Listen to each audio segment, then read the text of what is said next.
J'intitule cette présentation « Faut-il craindre l'IA » Bon, je ne vais pas vous faire tout un historique de l'IA, parce qu'on n'a pas le temps. J'ai que 20 minutes, hein, c'est ça en fait. Hein, c'est ça. 20 minutes. Donc, je passe sur l'histoire de l'IA.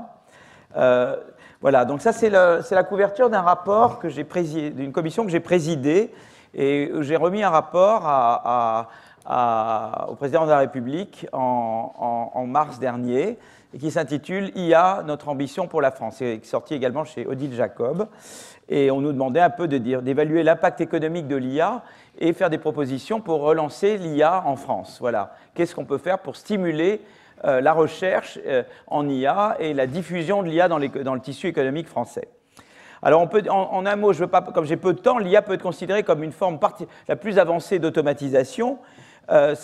Les moteurs à combustion, l'électricité, les semi-conducteurs ont déjà facilité l'automatisation des tâches au siècle dernier, mais l'IA va beaucoup plus loin et elle automatise non seulement la production des biens et services, mais également la production des idées.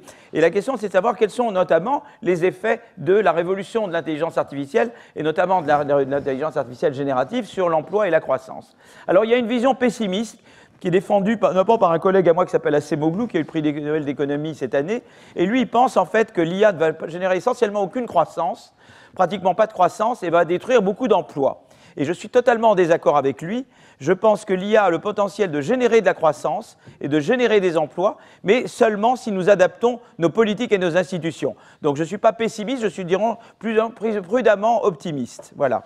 Donc, sur la productivité et la croissance, il y a eu un travail très intéressant d'un collègue qui s'appelle Brynjolfsson, avec des co-auteurs, et il est à Stanford, et il a regardé justement l'IA générative. Il y a une entreprise américaine qui est parmi les Fortune 500, c'est-à-dire parmi les 500 entreprises américaines les plus performantes, et cette entreprise américaine donne des conseils à des PME américaines sur l'adoption de logiciels. Donc, tu es le patron d'une PME américaine, tu téléphones, tu contactes cette grande entreprise américaine et tu dis voilà comment eh bien, je voudrais adopter le software des nouveaux logiciels chez moi. Alors, tu aurais voyé souvent, c'est des employés qui sont aux Philippines, je ne sais pas pourquoi, voilà, bon, et ces employés philippins. Et ce qu'ils ont fait, c'est que progressivement, ils ont mis à la disposition des employés philippins l'IA générative, ChatGPT. Et ils ont regardé l'effet que ça a eu sur la productivité. Et la productivité, ici, on la mesure par le nombre de résolutions par unité de temps. Par combien de sujets, combien de personnes je suis capable, à combien de personnes je suis capable de donner les conseils qu'il faut par heure, par exemple. Hein, d'accord? Et donc, on a comparé la productivité d'un employé philippin qui n'a pas accès au ChatGPT à celle d'un employé philippin en tout point identique en termes de productivité, d'éducation, etc., mais à qui on donne accès au ChatGPT. Et on voit que l'accès au ChatGPT a augmenté la productivité de 14% au bout du premier mois et de près de 25% à partir du deuxième mois. Donc, dans cette entreprise-là, eh bien, l'introduction de ChatGPT à la disposition des employés philippins a considérablement accru la productivité. Donc, c'est un facteur de croissance. Donc, maintenant, on peut dire ça, c'est très micro et on peut aller vers la macro. On pourrait se demander quel est l'impact de la révolution de l'intelligence artificielle sur la croissance globale de l'économie. Hein. Alors, il y a deux manières de faire. Une manière, c'est de dire ben, j'ai qu'à extrapoler à partir des révolutions technologiques antérieures. Par exemple, la révolution de l'électricité en 1920, qui s'est diffusée, qui a pris plus de temps à diffuser, et puis la révolution des technologies de l'information dans les années 80-90, d'accord, surtout 90. Et puis, il y a une autre approche qui est de dire maintenant, on sait que l'intelligence artificielle va automatiser des tâches dans la production de biens et services, et je vais décomposer, je vais voir la fraction des tâches qui ont des chances d'être exposées à l'intelligence artificielle, celles où c'est profitable d'introduire l'intelligence artificielle. Je regarde quelle est la part du travail dans ces activités-là, et de combien l'IA augmente la productivité du travail. Alors donc je commence d'abord par l'extrapolation. En fait, ce qui s'est passé, c'est que quand il y a eu la révolution de l'électricité, eh bien, ça a augmenté la croissance de la productivité de à peu près 1,3 points de croissance. C'est-à-dire que si vous étiez à 1 avant que la révolution se passe, eh bien, pendant 10 ans, cette révolution vous donne 2,3 points de croissance chaque année, pendant 10 ans, et après on revient à 1. La révolution des technologies de l'information, ça a accru la croissance de la productivité de 0,8 points. C'est-à-dire, si vous étiez à 1% par an avant cette révolution. Pendant 10 ans, vous passez à 1,8 et après vous revenez à 1. C'est à peu près cette forme-là. Eh bien, l'IA, on pourrait dire que c'est pareil. Vous voyez, là, la courbe en pointillé, c'est ce qui se passerait. C'est l'évolution du PIB sans IA. Et puis l'IA, ça vous donne quelque chose entre... Ça vous donne une augmentation. Vous voyez, la pente augmente entre 2023 et 2035, si la révolution s'appliquait à partir de maintenant. Et après, vous revenez à une pente qui est la même que sans la révolution, mais votre PIB a quand même augmenté de manière permanente, d'accord? Et donc, on peut dire, ben, si on fait l'extrapolation, on peut dire que l'IA, ça devrait vous donner une augmentation de la croissance entre 0,8 et 1,3. Alors, il y a une autre approche qui est de regarder par les tâches, en décomposant, comme je l'ai dit. Alors là, à nouveau, je ne suis pas d'accord avec mon ami Acemoglu. Acemoglu, il trouve 0,07, et avec Simon Bunel, on a repris les chiffres, et nous, on pense que c'est des chiffres totalement fantaisistes, et que les vrais chiffres, ça vous amène dans l'ordre de 0,7, c'est-à-dire à peu près du même ordre de grandeur que ce qu'on trouve avec la méthode d'extrapolation. D'accord? Donc en fait, on a quelque chose comme ça, c'est la courbe en rouge hein, qui était comme la courbe ici. Vous voyez, sans IA, vous avez la courbe en pointillé, et avec l'IA, vous avez à peu près avec un 0,7 en plus points par an. Si vous étiez à 1% de croissance, vous avez à 1,7 pendant 10 ans, et vous revenez après. Mais en fait, ce n'est pas vrai parce que l'IA, ça automatise non seulement la production des biens et services, mais également la production des idées. Ça devient plus facile d'innover avec l'IA. Et c'est pour ça qu'en fait, au lieu d'avoir la courbe en rouge, j'ai la courbe en bleu ciel. C'est-à-dire que j'augmente la technologie d'innovation. Vous voyez, j'améliore, j'innove plus facilement, je trouve des idées plus facilement. Et ça dope la croissance encore plus. Et là, il y a eu un papier très intéressant d'un étudiant du MIT. Il a regardé en fait l'effet de l'introduction de l'IA dans une grosse boîte américaine qui produit des matériaux pour l'industrie en général, mais plus particulièrement pour la médecine, pour la santé et des matériaux pour l'optique. Donc c'est vraiment... Donc ils imaginent d'abord des matériaux et ensuite ils les génèrent.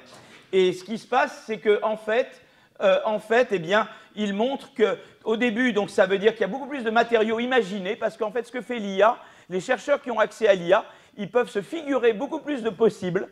Et donc ça, c'est ce qu'on appelle les new materials, c'est à gauche. Et ensuite, ça fait qu'ils peuvent breveter beaucoup plus. Ils ont beaucoup plus de brevets pour ces nouveaux matériaux possibles.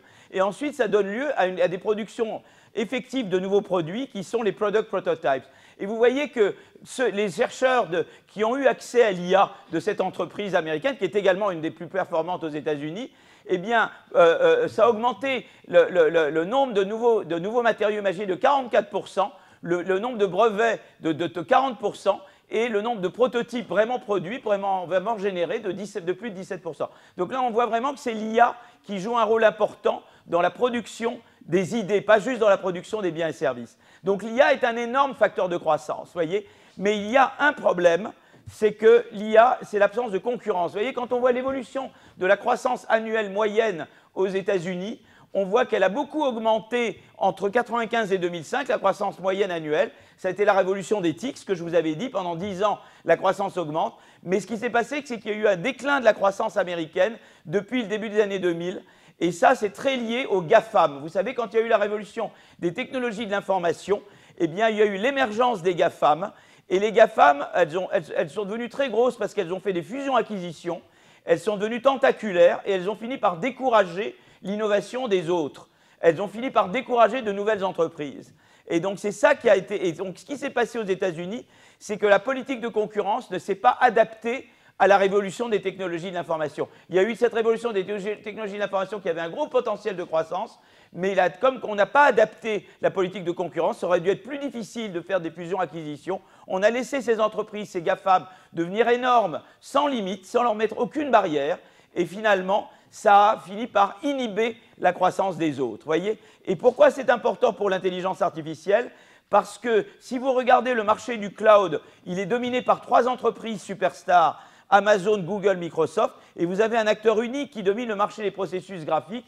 Des processeurs graphiques, c'est GPU. Donc on a le problème, c'est que dans la chaîne de valeur de l'IA, les segments amont de la chaîne de valeur sont très non concurrentiels. C'est pour ça que dans le rapport que nous avons produit pour Macron, on a mis l'accent sur l'importance de open source, de le DMA, le Digital Market Act, qui doit être étendu à toute la chaîne de valeur de l'IA, notamment le cloud. L'idée d'avoir vraiment une partie concurrence. Il faut pousser la concurrence, parce que si on ne pousse pas la concurrence, cette chose qui est la révolution de l'IA, qui a un fort potentiel de croissance, peut finir par se retourner contre la croissance. Alors ça, c'est la partie, c'est en cela que je dis que je suis optimiste, parce que je pense que l'IA a un énorme potentiel de croissance, mais il faut adapter nos institutions, en particulier nos politiques de concurrence. Il me reste combien de temps? 10 minutes? Exactement 10 minutes. Eh bien, c'est parfait. Je passe à l'emploi.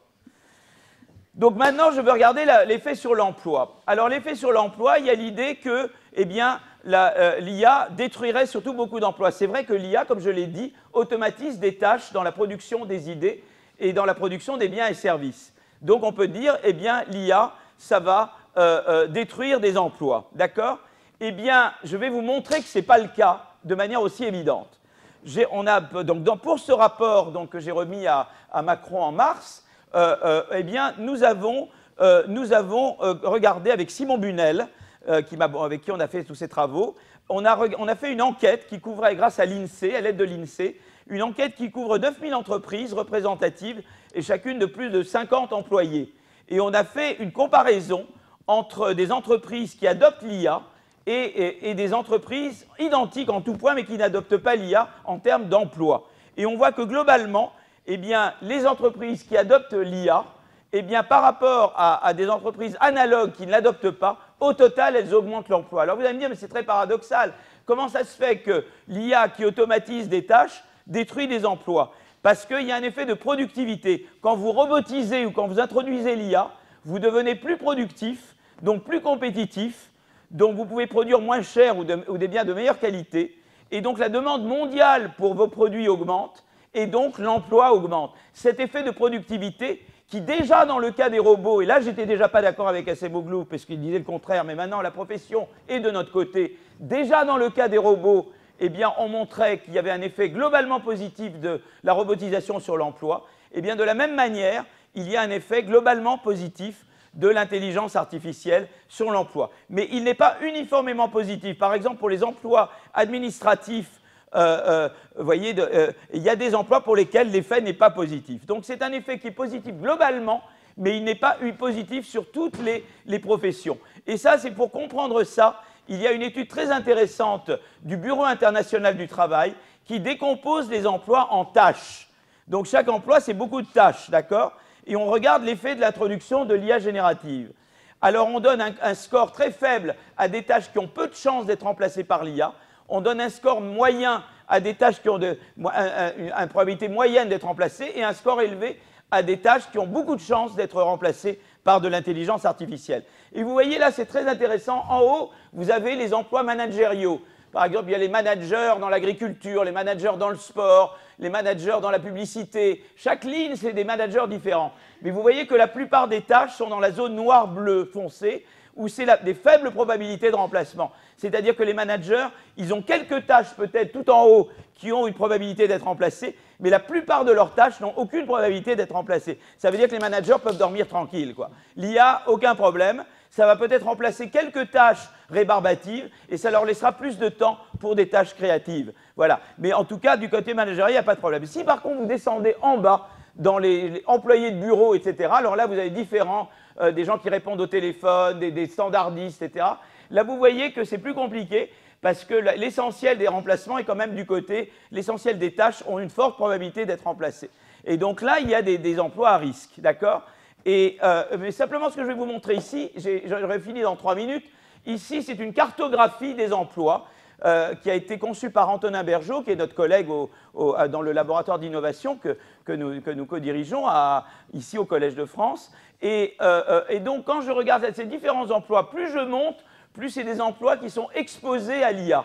Plus je vais à droite, plus importantes sont les tâches qui ont peu de chances d'être remplacées. Donc le pire, c'est d'être en haut à gauche. Si je suis en haut à gauche, au nord-ouest de cette figure, c'est des emplois qui sont globalement très exposés à l'IA et où la plupart des tâches ont des chances d'être remplacées. Donc par exemple, si vous êtes télévendeur, comptable, c'est pas terrible, c'est voilà, doubleur de film, ça c'est encore tout en haut à gauche. Ça, c'est des professions très à risque, d'accord? Les autres sont beaucoup moins à risque, soit parce qu'elles sont peu exposées à l'IA, soit parce que si elles le sont, la plupart des tâches ont une faible probabilité d'être remplacées. Et alors là, ce graphique, c'est le dernier. Je pars de en haut à droite. En haut à droite, vous avez comptable, télévendeur, d'accord? Dès que vous arrivez à mi-chemin entre ça et secrétaire, l'emploi est préservé pour l'essentiel. Vous voyez, je ne dis pas que tous les comptables vont disparaître, hein, mais disons que c'est des emplois à risque qui doivent vraiment se repenser. Et à partir entre ça et secrétaire, c'est-à-dire à peu près entre 5 et 10% des emplois, et le total, vous voyez, c'est la part des emplois total. Donc il faut partir d'en haut à droite, et je n'ai pas de... Si, je peux en fait, j'ai un... Voilà, vous partez de là, et vous voyez là, à peu près ici, déjà l'emploi est à peu près préservé, vous voyez. Donc c'est entre 5 et 10% des emplois vraiment à risque à court et moyen terme. Les autres emplois ils vont devoir se repenser, mais les emplois sont préservés. Donc c'est très intéressant parce que, en fait, la conclusion, c'est qu'il faut dédiaboliser l'IA. Il y a des gens qui pensent que l'IA, ça va être peu de croissance et beaucoup de destruction d'emplois. Et nous, ce que nous disons dans le rapport, et ce que je défends partout, il faut dédiaboliser l'IA. Il y a des risques liés à l'IA. Il y a des risques de mauvaise utilisation de l'IA. Donc ça, mes collègues vont certainement en parler. Et notamment, il faut des réglementations adéquates. Mais l'IA a un potentiel à la fois de croissance et de création d'emplois. Et pour le mettre en valeur, eh bien, il faut, une politique de concurrence adaptée. 2, pour la partie travail et emploi, et j'aurais terminé là, il faut d'abord un bon socle éducatif. Nos tests PISA en France sont mauvais, il faut les faire remonter. D'où l'éducation nationale, c'est crucial. Il faut rebâtir une école qui donne des bons tests PISA. Parce que l'éducation, c'est la base de tout. Il faut que vous travailliez bien à l'école, parce que c'est sur cette base que vous allez construire votre avenir. Et à partir de là, vous pouvez avoir un système de marché du travail comme au Danemark. Au Danemark, quand on perd son emploi, pendant 2 ans, on a 90% de son salaire et l'État vous forme et vous aide à retrouver un emploi. Moi, c'est mon modèle, la flexi-sécurité danoise, mais ça ne marche bien qu'avec un bon système éducatif. Et quand vous avez ça, une bonne flexi-sécurité avec un bon socle éducatif, alors à ce moment-là, vous minimisez les conséquences négatives de l'IA. Vous allez au contraire tirer le maximum du potentiel de création d'emplois de l'IA. C'est pour ça que je m'arrête là. Je pense qu'il fallait... La concurrence, c'est très important. Donc j'ai dit... Et pour la concurrence, je parlerai juste par rapport à ma collègue juriste. Il faut des réglementations. Mais trop de réglementations, ça arrange les gros. Ça empêche les petits de rentrer. Donc il faut de la bonne réglementation. Et nous, souvent, on a des mauvaises réglementations. Par exemple, il fallait l'autorisation de la CNIL, de la Commission nationale information élémentaire et liberté pour l'accès des chercheurs aux données de santé. Dans le rapport, on a dit « niet, fini ». En fait, c'est la CNIL qui nous l'a demandé. Plus d'autorisation préalable, on passe a posteriori. Il faut simplifier, il faut des réglementations, mais il en faut peu et qui soient intelligentes, parce que trop de réglementations, ça aide les gros. Et ça va contre la concurrence. Et il faut de la concurrence. Mais il faut aussi de la politique industrielle. Il nous faut de la puissance de calcul. Il nous faut investir dans les données. Il nous faut des semi-conducteurs. On a besoin d'une vraie politique industrielle. Donc, concurrence, politique industrielle. Il nous faut un bon système éducatif, un bon système du marché du travail.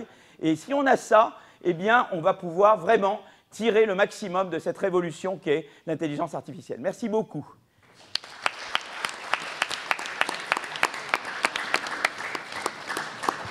Merci Philippe Aguillon. J'espère que Philippe vous a réveillé un peu plus que tout à l'heure. Alors maintenant, pour avoir tous les bénéfices de cette IA, comme Philippe Aguillon vient de nous le présenter, faut des règles, faut un cadre. Donc du coup, Suzanne va nous parler de quel cadre exactement est-ce qu'il faut, quels sont les défis de l'encadrement juridique de l'intelligence artificielle.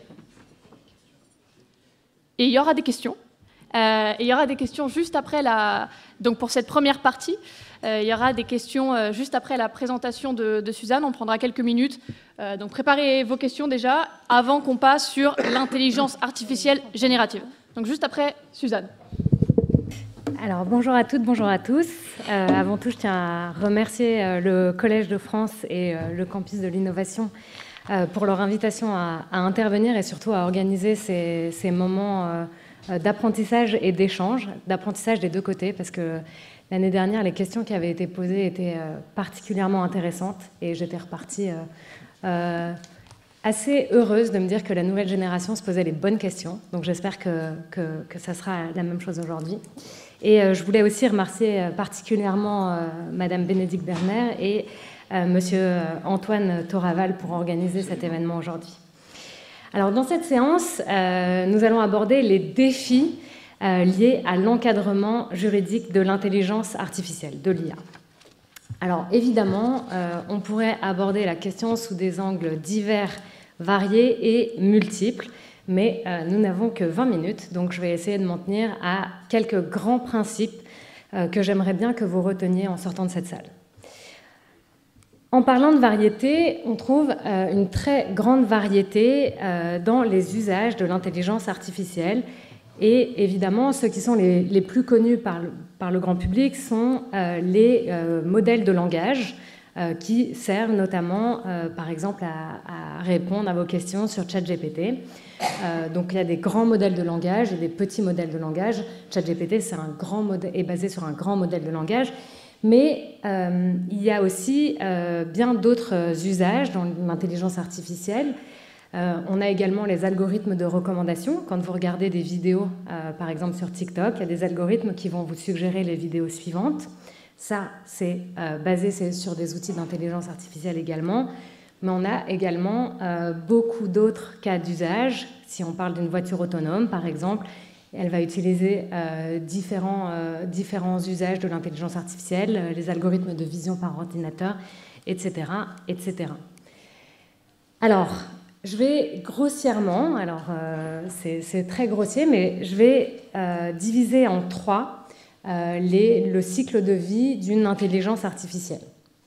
On va commencer d'abord avec l'entraînement. L'entraînement, c'est ce qui a besoin d'être donné à l'intelligence artificielle pour qu'il puisse apprendre et pour qu'il puisse derrière répondre à des questions ou faire une proposition.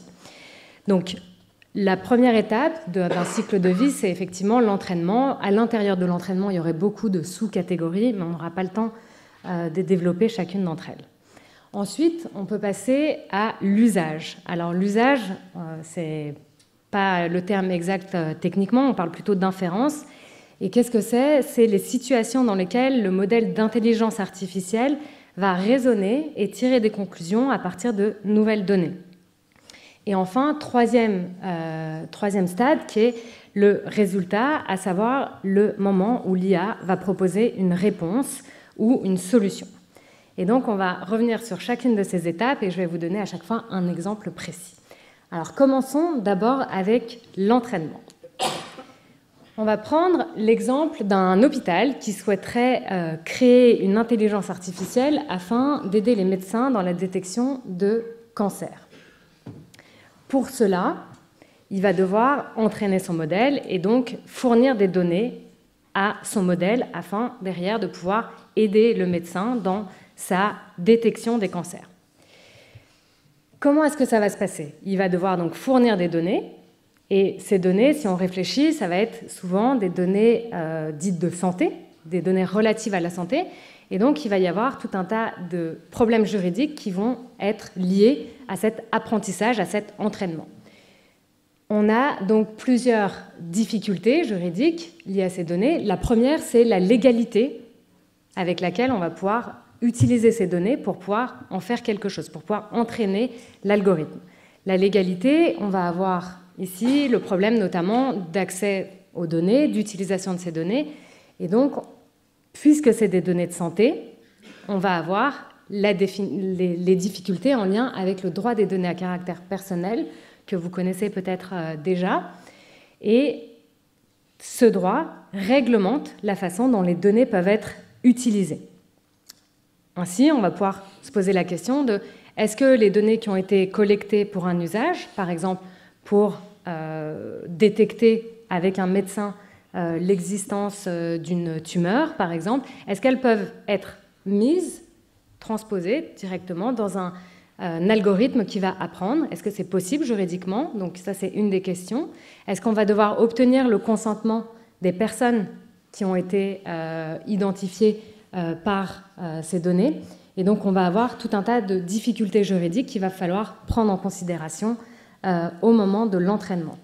Par ailleurs, on a aussi d'autres difficultés juridiques, notamment, par exemple, le droit des bases de données, qui est un droit spécifique qui encadre l'usage des données, ou le droit d'auteur, alors plutôt pour des textes ou des images, mais ça aussi, ça peut être une difficulté en ce qui concerne la légalité de l'usage des données. Par ailleurs, on a une autre difficulté qui est la représentativité des données. Ça, on le sait, il y a des énormes difficultés de représentation, d'avoir une bonne couverture de la société dans les données d'entraînement. Et pourquoi c'est important ? Parce que les médecins, ils ne voudraient pas passer à côté de cancers qui seraient sur des personnes qui auraient, par exemple, une couleur de peau plus foncée que les données qui ont permis d'entraîner le modèle. Donc, ce qui, en fait, entraînerait des problèmes de discrimination. Et donc, là, on a le droit de la discrimination qui va pouvoir intervenir parce qu'en effet, la discrimination, c'est quoi? C'est un délit qui consiste à traiter défavorablement une personne en s'appuyant sur un motif interdit par la loi, tel que son origine, l'orientation sexuelle, sa religion.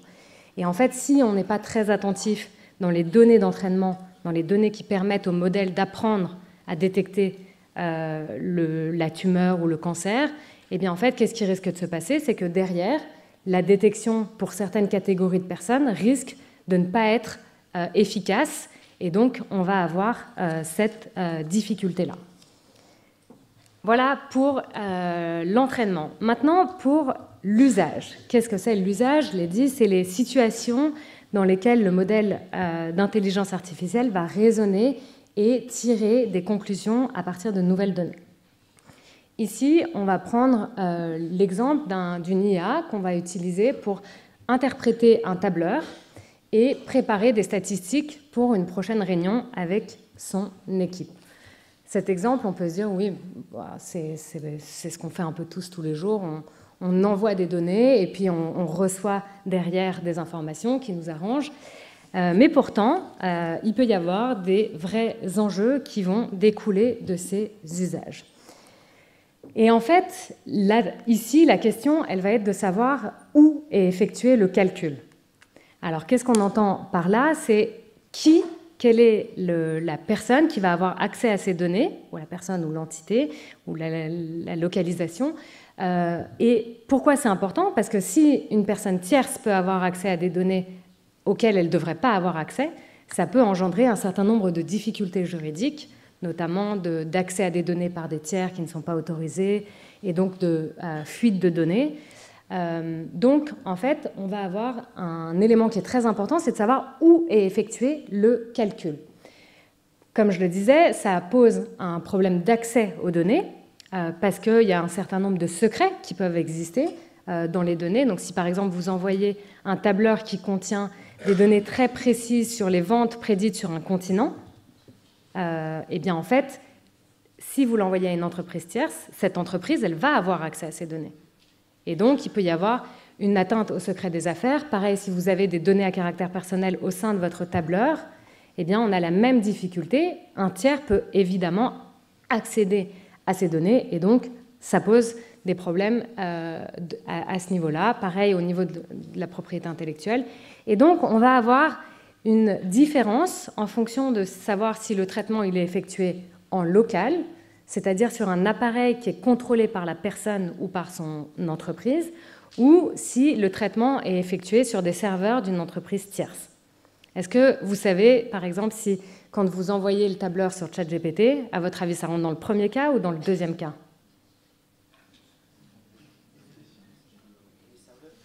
Dans le deuxième cas, exactement, c'est des serveurs tierces. Donc les données que vous envoyez à ChatGPT va pouvoir y avoir accès. Et j'ai effectué ce petit tableau pour vous montrer qu'en fait, ce n'est pas anodin, juridiquement, d'envoyer des données sur un serveur tierce, parce que si on est en local, la confidentialité, elle va être garantie, parce que vous restez dans la structure qui est contrôlée par l'utilisateur et sa société, et donc vous restez dans une structure qui est fermée. En revanche, si vous envoyez des données sur un serveur d'une entité tierce, comme je l'ai dit, cette entité va pouvoir avoir accès et ça va poser un certain nombre de difficultés juridiques. Pareil, en termes de sécurité, on a le même développement. Ça va dépendre de la sécurité de votre appareil versus ça va dépendre de la sécurité de serveurs que vous ne contrôlez pas. Et enfin, la rapidité, parce que parfois, quand c'est très long, on s'ennuie. Eh bien là, on va avoir un peu la même chose, dépend de la puissance de calcul, ou dépend de la puissance de calcul des serveurs ou de leur localisation. Et enfin, troisième étape, les résultats. Donc là, c'est le rendu qui est proposé par l'intelligence artificielle. Donc c'est par exemple, dans notre premier exemple tout à l'heure, dans notre deuxième exemple, c'est le résumé du tableur que vous avez fourni. Ici, vous devez préparer un exposé sur les Vikings. Okay, donc on va demander à Gemini, qui est l'intelligence artificielle de Google, de générer de jolies illustrations pour votre exposé. Alors, je voudrais que vous imaginiez dans votre esprit une seconde à quoi ressemble un viking. Ok, il est plutôt blanc. Dans l'imaginaire, en tout cas populaire, le viking, c'est une personne blanche aux cheveux blonds qui va piller sur les côtes du nord de l'Europe. Bon. En réalité, c'est un petit peu plus nuancé que ça au niveau historique, mais c'est sans doute pas une personne noire ou une personne asiatique. On est tous d'accord là-dessus. Pour autant, quand on a demandé à Gemini de générer des images de vikings, qu'est-ce qu'elle a généré ? Elle a généré ceci. Et comment est-ce qu'on explique ces résultats? Comment est-ce qu'on va pouvoir comprendre ces résultats? En fait, les concepteurs de l'intelligence artificielle Gemini ont probablement voulu corriger l'intelligence artificielle afin d'éviter qu'elle soit sexiste ou qu'elle présente des biais. Et en voulant corriger, ils ont dit, alors il ne faut pas qu'à chaque fois qu'on demande quelque chose, ce soit un homme blanc qui ressorte. Donc, même les cas où c'est plutôt des hommes blancs qui devraient ressortir, eh bien, ils ont surcorrigé, et donc ça a créé ces difficultés-là. Et là, qu'est-ce qu'on va se poser comme question? On va se poser la question de la responsabilité. Qui est responsable quand l'intelligence artificielle va se tromper? Et on va donc juridiquement se poser la question du modèle de responsabilité qui va pouvoir s'appliquer. Là, il faut se poser donc la question, est-ce que c'est l'IA qui va pouvoir être considérée comme responsable en tant que telle, donc l'intelligence artificielle, qui va être juridiquement la personne contre laquelle on va pouvoir agir en justice? Est-ce que ça va être le concepteur de l'intelligence artificielle, donc celui qui l'élabore, celui qui écrit le code, donc les développeurs de Gemini qui rajoutent des données pour obtenir certains résultats, ou est-ce que ça va être l'utilisateur de l'IA? Et les juristes ont travaillé sur cette question de la responsabilité pour trouver une réponse qui ait du sens juridiquement. Et en ce moment, au niveau européen, ils sont en train de travailler justement sur un règlement qui s'appliquerait partout en Europe sur ce sujet. Et petit exemple, autre que nos trois exemples, est-ce que vous savez si par exemple une voiture autonome, est-ce que ça serait le conducteur qui serait responsable? Est-ce que ça serait la voiture qui serait responsable si jamais il y avait un accident? Alors, il y a une marque dans le monde qui prend la responsabilité de la conduite autonome. Est-ce que vous savez quelle est cette marque? J'étais sûre que vous diriez tous Tesla. Non, c'est pas Tesla. Alors, Waymo, alors, oui et non, parce que je pensais plutôt à Mercedes, qui, dans certaines situations, sur autoroute, en Allemagne, par exemple, vous pouvez rouler avec une Mercedes, et s'il se passe un accident, ça ne sera pas le conducteur, ça sera effectivement la voiture, enfin Mercedes, qui sera responsable juridiquement. Et en fait, vous voyez bien qu'ici, on a ces difficultés de savoir qui va pouvoir être considéré juridiquement comme responsable. Et je voulais juste vous faire remarquer que pour l'instant, je ne sais pas si vous avez remarqué, mais on n'a pas encore abordé le droit de l'IA. On a parlé de droit de la protection des données, on a parlé de responsabilité civile, on a parlé de droit de la discrimination. Et donc, c'est quand même assez intéressant de remarquer que pour réguler l'IA, on a déjà des règles qui s'appliquent. On a déjà des lois qui trouvent à intervenir et il y a déjà un socle sans même qu'on ait besoin d'ajouter des règles spécifiques qui vont réguler cette technologie. Pour autant, au niveau européen, un nouveau texte vient d'être adopté récemment, qui est le règlement général sur l'intelligence artificielle. C'est un texte européen donc, qui est applicable dans les 27 États membres. Il va s'appliquer sur tous les territoires de l'Union européenne. Et c'est une réglementation qui est un peu comme celle qui s'applique pour les produits. On va plutôt réguler l'intelligence artificielle avant qu'elle n'arrive sur le marché, plutôt qu'après qu'elle soit déjà sur le marché. Et c'est une réglementation qui est basée sur les risques. Plus l'intelligence artificielle présente des risques pour la société, et plus son encadrement va être fort. À l'inverse, moins elle présente de risques, et moins son encadrement va être fort. Et donc, vous voyez, sur ce schéma, on voit donc tout en haut de la pyramide, en rouge, donc les risques qui sont considérés comme inacceptables. Pour ces risques, c'est des situations juridiques du type manipulation avec des techniques très particulières des personnes, par exemple également de la reconnaissance des émotions sur le lieu de travail, ou encore l'identification biométrique à des fins d'identification. Et ça, c'est considéré comme des risques inacceptables. Et qu'est-ce que le règlement sur l'IA va faire? Va dire, vous n'avez pas le droit de faire cette intelligence artificielle parce qu'elle présente des risques trop importants pour la société. Ensuite, en orange, jaune, on a les risques qui sont considérés comme hauts. Et les risques hauts, c'est notamment des systèmes en lien avec le recrutement, des infrastructures critiques ou encore la réglementation en lien avec les produits. Et ici, c'est pratiquement l'intégralité des règles du règlement sur l'IA qui sont consacrées à ces systèmes d'intelligence artificielle qui présentent un risque haut. Ensuite, on a en bleu les risques modérés. Ici, il s'agit de systèmes qui sont en interaction directe, comme par exemple des chats automatiques, quand vous posez des questions sur un chat et qu'on vous répond. Ça, c'est considéré comme un risque modéré. Et là, les règles sont plutôt souples, puisqu'il s'agit principalement des règles en matière de transparence. Et enfin, en vert, les cas dans lesquels l'IA présente des risques faibles ou nuls.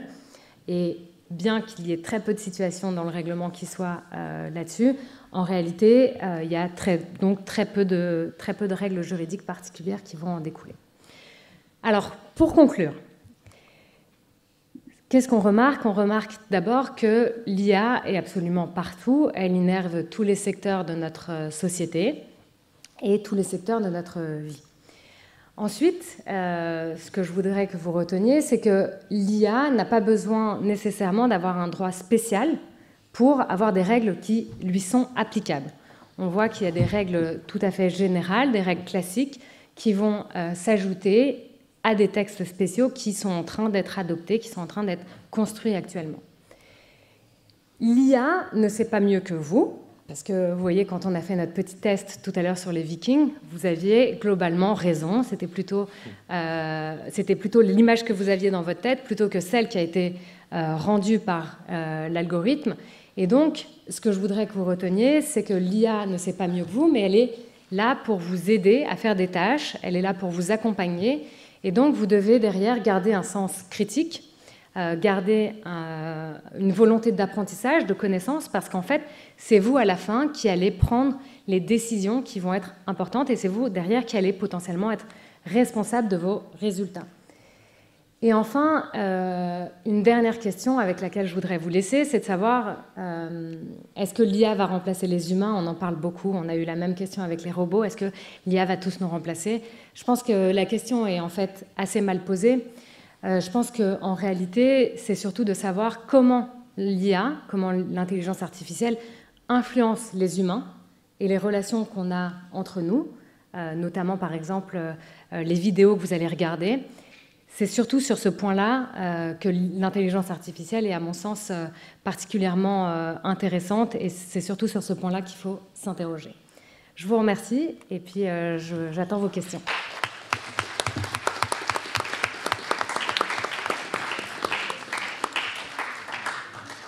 Merci beaucoup, Suzanne. Alors, maintenant, nous, on a assez parlé. C'est votre tour. Donc, on va se tourner vers vous pour des questions. Donc des questions plutôt par rapport à ces deux présentations. Prenez aussi large que vous voulez sur les questions. Je vois des mains. On va vous faire passer des micros dans l'Assemblée, justement. Donc il y a une main là-bas, Antoine. Là-bas. Est-ce qu'il y a d'autres questions qu'on vous donne les micros? On commence avec celle-ci. Bonjour à tous. Premièrement, je tenais à vous remercier pour l'invitation et pour la conférence qui est très intéressante. J'avais une question concernant la première intervention. Vous parliez des différents métiers qui avaient différents risques par rapport au remplacement. Dans un cas où, je vous prends un exemple, un comptable qui a une cinquantaine d'années se fait remplacer, vous l'envoyez où? Et vous comptez en faire quoi? Parce que si cette personne-là se fait renvoyer, est-ce que vous comptez lui dire d'aller faire des études pour devenir plus qualifié et pouvoir retrouver un boulot? Ou bien, vous faites quoi de ces personnes-là? J'avais une question par rapport à ça. Merci. Oui. Oui, donc d'abord, je n'ai pas dit que forcément l'emploi serait remplacé. On aura besoin de comptables et de... Je dis simplement que d'abord, ce n'était pas du tout normatif ce que j'ai fait. J'ai regardé différents métiers et leur degré d'exposition. Hein. Mais évidemment, dans chaque métier, je pense qu'on peut, si on donne accès à de la formation, eh bien, on peut permettre aux comptables de faire beaucoup plus de... Vous voyez, de transformer son métier et donc de le sauvegarder en le transformant. Donc je crois vraiment que je vous montrais la cartographie des métiers pour dire de toute façon, s'il y a des métiers qui doivent être sérieusement repensés, restructurés, c'est très peu par rapport au total déjà. Donc vous voyez, déjà pour donner un peu une idée. Et puis ensuite, moi je crois beaucoup qu'avec de la bonne formation professionnelle, des bonnes politiques, on peut aider les personnes à repenser leur métier, à donner des dimensions. Peut-être je peux être comptable et puis ça me permet aussi d'administrer certaines choses dans l'entreprise et ça me permet de... Vous voyez, je peux élargir le périmètre de ce que je fais, quoi, où je peux le modifier. Et donc, moi, je crois beaucoup, ce qu'il faut faire, c'est que je ne crois pas du tout qu'on n'aura pas plus besoin de comptables. Hein, donc, on aura besoin de comptables, mais ce sera peut-être des comptables où on sera comptable et puis on fera également d'autres choses. Vous savez, il y a des entreprises aussi qui fonctionnent horizontalement, c'est-à-dire que des personnes peuvent avoir plusieurs emplois. Vous savez, on peut être professeur aussi dans certains établissements, on peut être professeur dans une matière et puis aussi encadré dans d'autres choses. On peut élargir, vous voyez, repenser le périmètre de ce qu'on fait. Voilà. Et donc l'idée n'est pas de dire d'un coup je supprime les comptables et je les envoie à la campagne ou non. Simplement, les métiers devront être repensés, articulés différemment. Et là, je pense que l'État a un rôle très important à jouer pour donner un soutien à ce processus-là, comme les Danois le font très bien. C'est ça que je dis. Hein. Je ne dis pas du tout que tout d'un coup, je peux me passer de comptables, par exemple. Je pense beaucoup qu'on aura toujours besoin de comptables, mais probablement le périmètre de ce qu'ils font va évoluer. Ils pourront faire ça, ils pourront faire de la comptabilité, de l'administration, jouer également dans l'entreprise. Par exemple, je crois beaucoup dans le dialogue social dans l'entreprise. Vous voyez, il n'y a pas assez de dialogue social en France. En France, à l'opposé de l'Allemagne et des pays scandinaves, les employés, vous m'écoutez pas là, je vous perds, là, je suis en train de vous répondre. Ouais. Oui, donc, en France, si vous voulez, il y a une participation insuffisante des employés à la vie de l'entreprise, par exemple. Je suis comptable, je peux comprendre la comptabilité de l'entreprise, par exemple, et je peux jouer un rôle très important dans le dialogue social dans l'entreprise. Donc, par exemple, en Allemagne, les employés sont souvent dans les conseils d'administration. Vous voyez, en France, ça ne se fait pas. On ne met pas beaucoup les employés dans les conseils d'administration. Moi, je pense que grâce à l'IA, on va pouvoir élargir le périmètre de certains métiers et faire que les employés participent beaucoup plus à la vie de l'entreprise. Voilà. Et donc, c'est ça l'idée de la bonne utilisation, pour moi, d'une utilisation vertueuse de l'IA. Est-ce que je réponds un peu à votre question ? Oui, vous répondez à ma question, mais dans tous les cas, ça pousse et ça demande plus de qualification au niveau des différents métiers qui sont considérés comme étant un risque. De toute façon, je pense beaucoup qu'il faut se former tout au long de la vie. Je crois beaucoup, moi personnellement, hein, c'est vrai aussi pour le métier d'enseignant, je crois qu'il faut régulièrement suivre des formations. Je pense que normalement, je trouve que c'est une bonne chose parce que les métiers évoluent eux-mêmes, de toute manière. Donc je crois que c'est très important de passer du temps et de former d'autres gens également. Vous voyez, je crois beaucoup aussi à l'idée qu'on se forme soi-même et on aide les jeunes également à se former. Et je crois que la formation, ce n'est pas une fois pour toutes. Je ne crois pas qu'il y a l'école d'abord et après c'est terminé et on a le métier. Je pense qu'on se forme toute sa vie parce qu'il y a des technologies nouvelles et il faut sans arrêt s'adapter à ces technologies. Et je pense que la formation est quelque chose qui devrait être permanent. Voilà, et c'est vrai pour tous les métiers. Très bien, merci. Il y a une question juste derrière.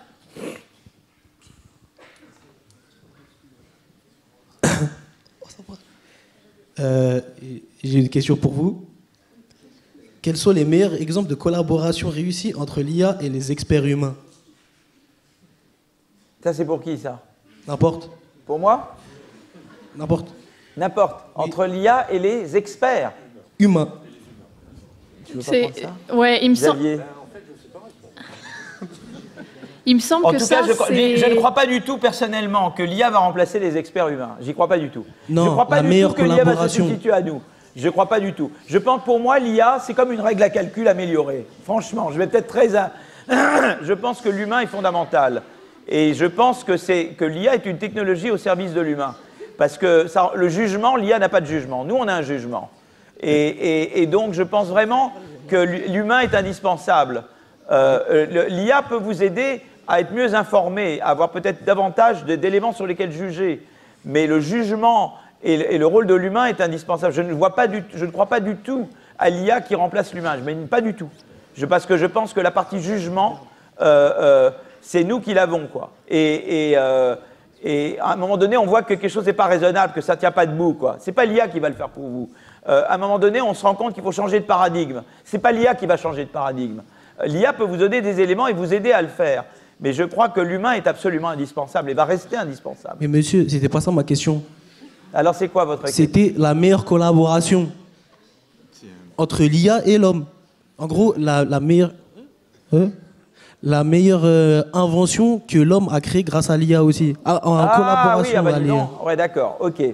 Bon, alors, vas-y. Je ne sais pas si vous m'entendez. C'est bizarre. Là. Je ne sais pas si vous m'entendez. Mais oui, là c'est bon. voilà. Y a un exemple qui me vient en tête récent, parce que c'est un prix Nobel. Ça va là Bon, c'est un peu technique, mais dans les domaines de la chimie et de la pharmacie notamment, un problème de base, c'est de prédire comment les protéines vont se replier. Donc, étant donné une formule chimique d'une protéine compliquée, quelle configuration elle va prendre dans l'espace. Et c'est un problème qui est extrêmement difficile. Et pour des humains, c'est quasi impossible à faire, tellement c'est compliqué. Il y a des logiciels qui ont été développés pour faire ça et des techniques d'IA, d'apprentissage statistique, dont un peu parlait Suzanne et dont je vais reparler ensuite, ont permis de faire des progrès là-dessus, au point que donc, le prix Nobel de chimie qui a été décerné cette année porte sur ces progrès en repliement des protéines et a été décerné donc, à un chimiste et à 2 informaticiens, auteurs donc, de logiciels de repliement à base d'IA. Bon, pour moi, c'est le meilleur exemple que je connais. Après, dans mon exposé, je vais aussi vous montrer des exemples où ça ne se passe pas si bien que ça. Merci beaucoup. Teaser. Très bien. On peut encore prendre 2 questions. C'est parfait. Il y en a 2. Une en bas, Antoine. Juste en bas, là. Et une deuxième ici.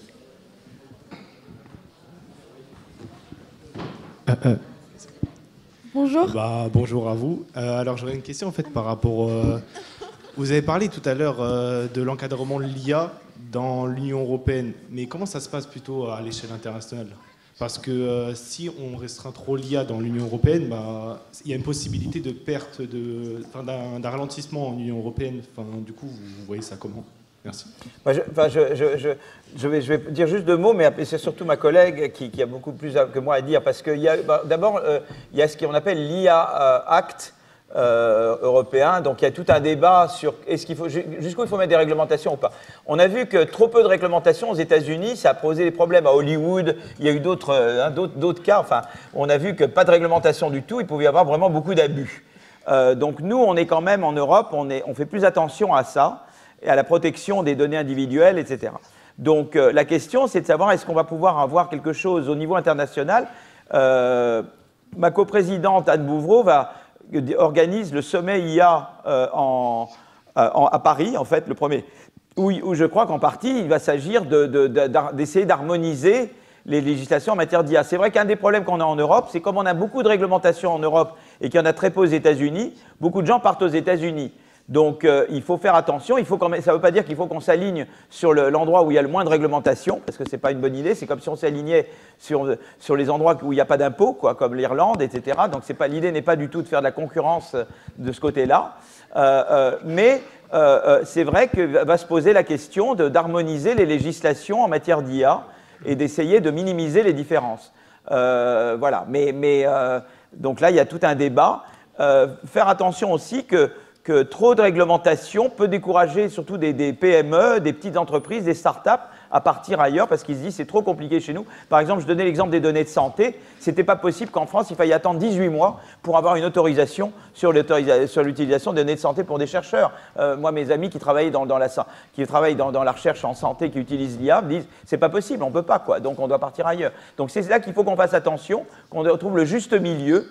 On doit réglementer certainement un peu plus qu'à Hollywood et peut-être moins que ce qu'on avait quand la CNIL, et encore la CNIL elle-même était demandeuse. C'est très intéressant d'ailleurs en France. La CNIL elle-même nous a demandé qu'il n'y ait plus l'autorisation préalable pour l'utilisation pour les chercheurs de données de santé. C'est à la demande même de la CNIL que nous l'avons fait. Voilà, mais je laisse la parole à ma collègue. Alors oui, en réalité, c'est une question qu'on se pose à chaque fois qu'il y a une technologie, que ce soit par exemple les données à caractère personnel, on a la même difficulté. Comment est-ce qu'on trouve un standard dans lequel on assure en fait une protection minimale partout dans le monde? Et alors il y a effectivement beaucoup d'institutions qui réfléchissent à ces questions, mais comme l'a dit mon collègue, derrière il y a une question de compétitivité. Et il y a certains États, particulièrement des États où on trouve des entreprises qui, en fait, font leur argent, notamment sur des données ou sur certaines technologies, qui vont faire un très gros lobby pour éviter d'avoir des standards minimums au niveau international. Ça, c'est assez logique pour chaque technologie, chaque nouveau pan, on a cette même difficulté. Ouais. Et donc, en fait, on a plusieurs sous-questions qui ressortent de votre question.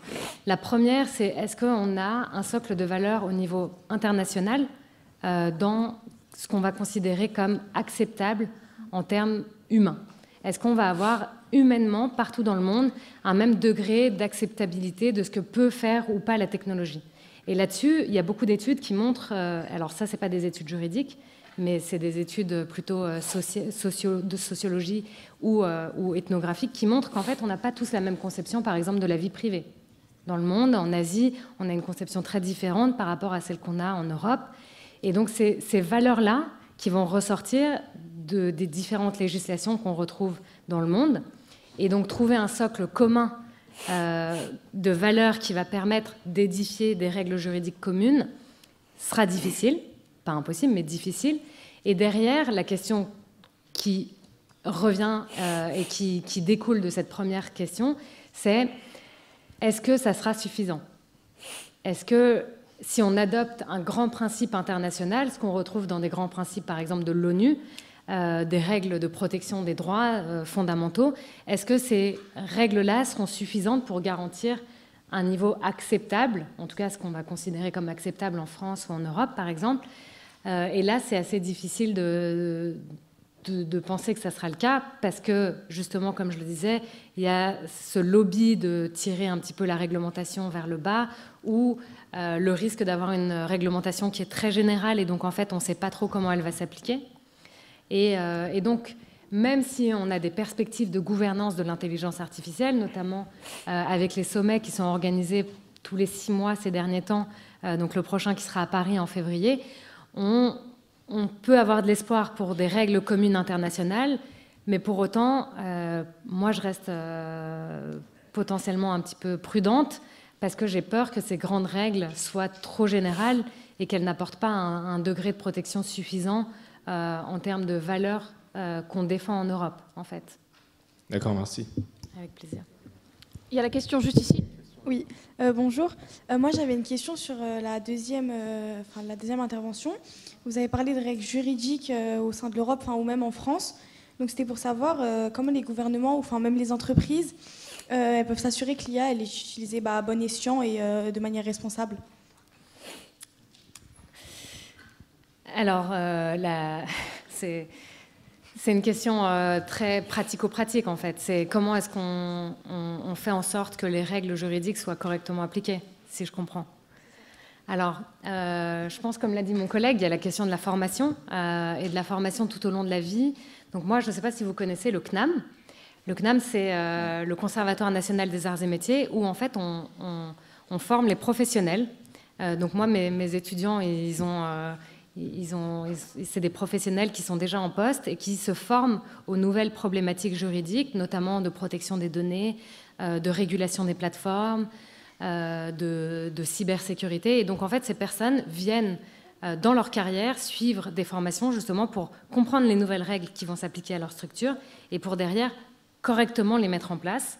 Donc, on a un réel besoin de formation. On a beaucoup d'étudiants qui viennent suivre nos formations. Donc, ça, c'est la première chose. Et puis, derrière, la deuxième chose qui est souvent utilisée plus dans les règles, c'est la sanction. Soit on fait la carotte, soit on fait le bâton. Donc la carotte, c'est plutôt soyez conforme parce qu'en fait, ça vous apporte de la bonne publicité, ça va vous permettre de montrer à vos utilisateurs que vous ne faites pas n'importe quoi avec la technologie. Et puis si ça ne fonctionne pas, la carotte, on utilise le bâton. Et donc là, c'est les sanctions.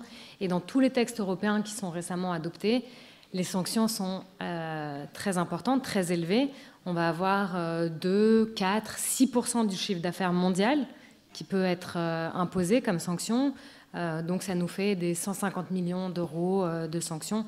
Et donc là, il y a un risque économique pour les entreprises. Donc ça, c'est un petit peu les deux voies. Il y a aussi d'autres voies, mais ça, c'est un peu les deux grandes voies principales. Merci. Il y avait une question au fond, et là, la dernière, avant qu'on parte en pause de 10 minutes. Tu peux commencer. Non, moi... Du coup, moi j'avais une question par rapport aux législations, par rapport à l'utilisation de l'IA pour maximiser le profit, par exemple, d'un chanteur, etc.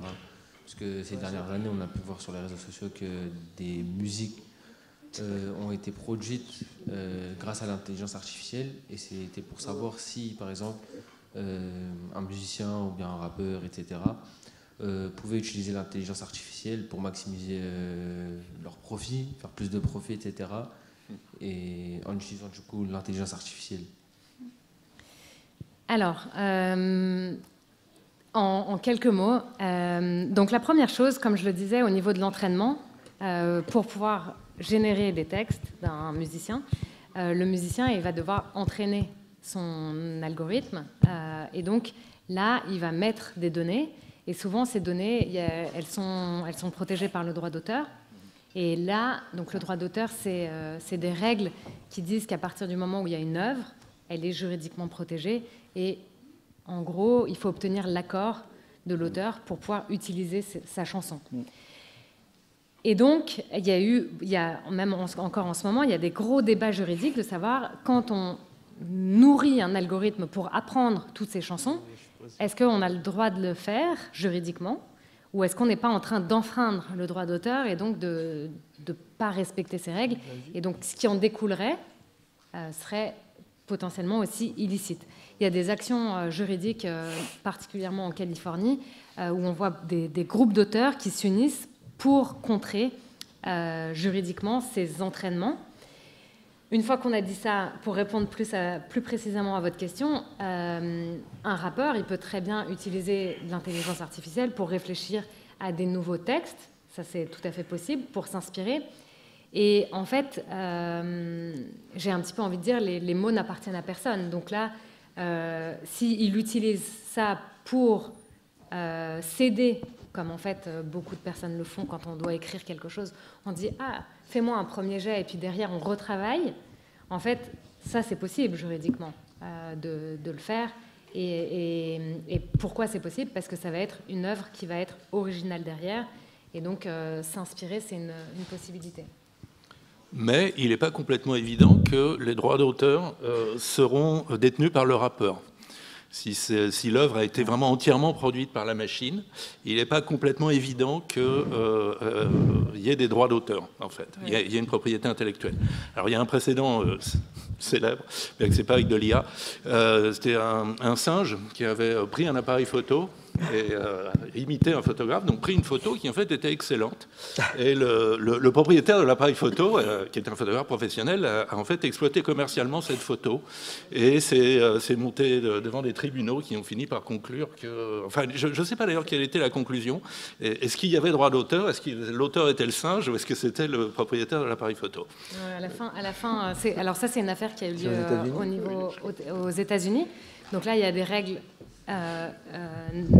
fédérales, vraiment propres aux États-Unis. Et la solution de la Cour suprême, c'était de dire que le singe n'avait pas de droit d'auteur sur la photo parce qu'il faut en fait que ce soit un humain.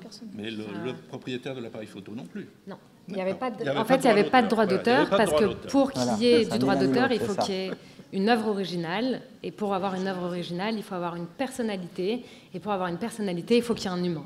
Et donc en fait, ça c'était le raisonnement aux États-Unis.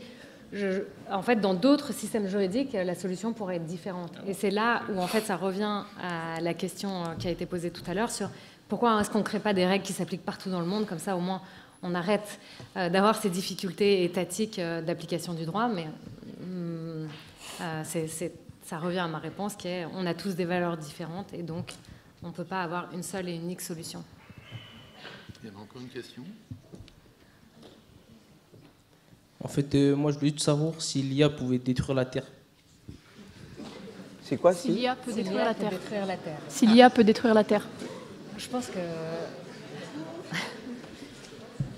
Alors, ça dépend. Si vous lui faites, si vous êtes assez bête pour lui faire contrôler toutes les têtes, tous les missiles à tête nucléaire dont nous disposons, oui, peut-être. Aujourd'hui, l'IA n'a aucun moyen d'action. Enfin, elle agit à travers nous, les humains. Donc voilà, c'est nous qui pouvons détruire la Terre, ça c'est clair. La question, elle est peut-être aussi d'un point de vue environnemental. C'est ça, ouais. Peut-être plus d'un point de vue environnemental, je pense. Vas-y, Suzanne. Alors, ce qui est certain, c'est que on sait que quand on pose une question à ChatGPT, par exemple, ça a un impact écologique clair, net et précis. C'est même pour cette raison-là que en fait, certaines entreprises disent qu'il faut arrêter avec les très grands modèles de langage parce que l'impact écologique est très important et on n'a pas toujours besoin d'avoir ces millions voire milliards de facteurs. Et en fait, on peut revenir à des modèles de langage qui sont plus petits, qui vont avoir un impact écologique bien moindre. Et donc, pour répondre à votre question, il y a effectivement des études, mais là, je ne sais pas si on a un intervenant ici qui connaît précisément ces études, mais il y a évidemment un impact écologique très important de l'intelligence artificielle sur lequel de nombreuses personnes tentent de travailler justement dans l'objectif de rendre l'intelligence artificielle au service de l'humanité et au service d'une vision plus respectueuse de l'environnement. Ça, c'est certain, c'est un des champs de travaux de l'intelligence artificielle qui est en train de se développer parce qu'on ne peut pas continuer à générer des requêtes qui ont un aussi gros impact environnemental sur le très long terme. Et d'où l'importance d'avoir des modèles spécialisés.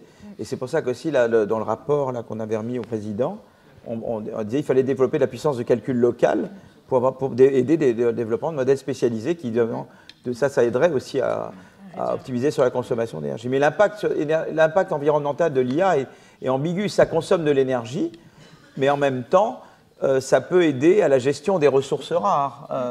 Et ça aide, en fait. Il y a des entreprises qui produisent de l'eau, on va en nommer une en particulier, qui est bien connue. Mais elle explique que l'introduction de l'IA les aide à identifier beaucoup plus vite des problèmes dans les containers et de remédier et de réduire en fait les déchets. Et puis ça aide des entreprises qui doivent faire la transition vers l'innovation verte. L'IA peut les aider à faire cette transition qui est coûteuse. Donc le bilan écologique de l'IA est quelque chose de complexe. Voilà. Juste pour donner un chiffre, approcher, parce que c'est le tête.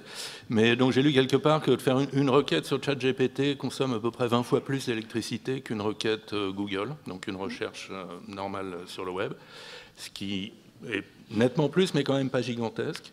Et que donc, oui, la consommation électrique de OpenAI, enfin de faire tourner ChatGPT, c'est à peu près, pendant un an, c'est à peu près l'équivalent d'une journée de consommation électrique en France. Donc c'est pas négligeable, c'est pas non plus catastrophique. Voilà. Donc il faut être conscient de ces enjeux. Et l'innovation va le réduire au cours du temps, c'est évident. C'est évident. Oui. Peut aider. Oui, même s'il y a quand même aussi la course au plus gros modèle. Bon, mon modèle doit être plus gros que le tien, donc je vais dépenser plus d'énergie dedans. Mais bon, on verra comment ça s'équilibre. Merci beaucoup. Alors ça, c'était la première partie de questions. On va prendre 10 minutes de pause, donc ça veut dire qu'à 15h30, on est tous de retour ici pour les 2 dernières présentations et à nouveau une autre séance de questions.